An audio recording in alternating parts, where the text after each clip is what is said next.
In this section of notes, we will be going over Mongolia's physical features, climate, vegetation, population, history and government, and culture. For the physical features of Mongolia, most of the west side of Mongolia is covered in a mountainous region, so it is highly consistent of high elevation areas. And as for the east part, it relatively has a low elevation, but lots of deserts instead. This makes it a very dry/difficult place to live in. Some major features that affect Mongolia are the Altai Mountains and the Gobi Desert. The Altai Mountains have an elevation of 4,374 meters and covers most of South Mongolia, but also the Gobi Desert preoccupies South Mongolia too, stretching from the east to the west. This makes most of Mongolia's land uninhabitable. Now for climate. Mongolia consists of either a steppe, desert, or semi-desert. These are very harsh climates in Mongolia with very hot summers and icy cold winters. North of Mongolia are the most desirable climates such as taiga forest or even forest steppe, but overall most of Mongolia is covered in dry climates. For the vegetation of Mongolia, Mongolia's vegetation has been adapting to the harsh climates and environment. Temperate grasslands cover most of Mongolia, but there are other vegetations like deciduous forests or shrubs. For the population of Mongolia, it is becoming newly industrialized. To show that it is becoming newly industrialized, the three indicators to show it are GDP per capita, literacy rate, and infant mortality rate. The GDP, which is 2,893.84, meaning that they are making a decent amount of money, slowly growing to becoming as much as a more developed country. As for literacy rate, it is 99.1%. This shows that almost all of the population is able to read and write.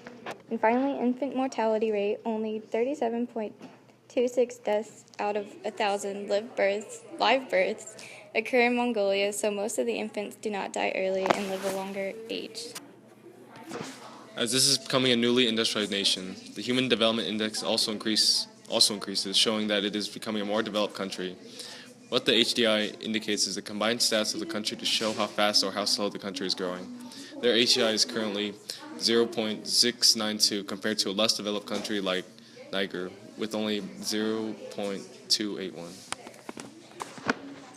For the population map, we can see that most of Mongolia's population is found closer to the north since there are cooler climates and water sources there, while most of Mongolia's southern climate is very dry.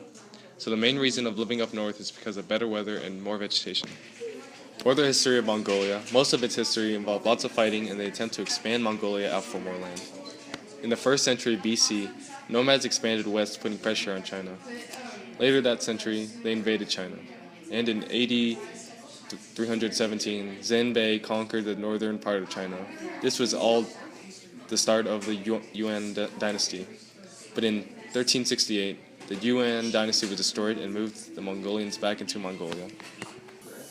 The government of Mongolia is a parliament known as the State Great Khural. This government system holds elections to find 76 members who will each have a 4-year term. A member can be appointed as a prime minister, cabinet, deputy prime ministers, or president.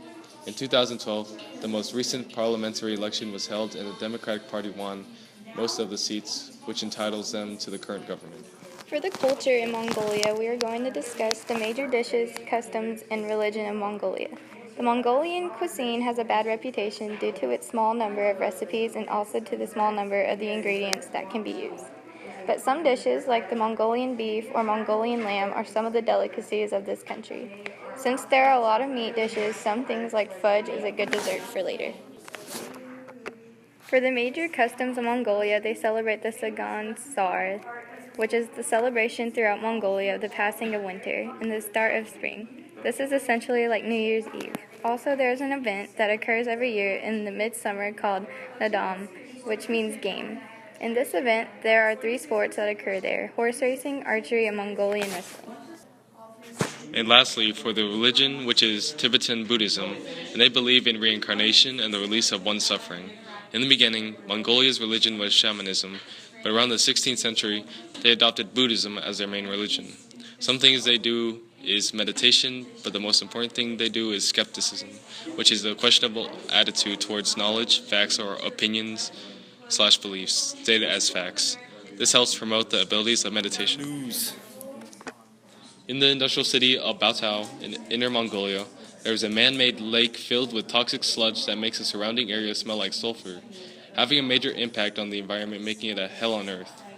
What's happening in this area is processing plants churn out rare earth elements necessary for everything from electronics to electric motor cars. This area is producing about 95% of rare earth metal or elements back in 2009.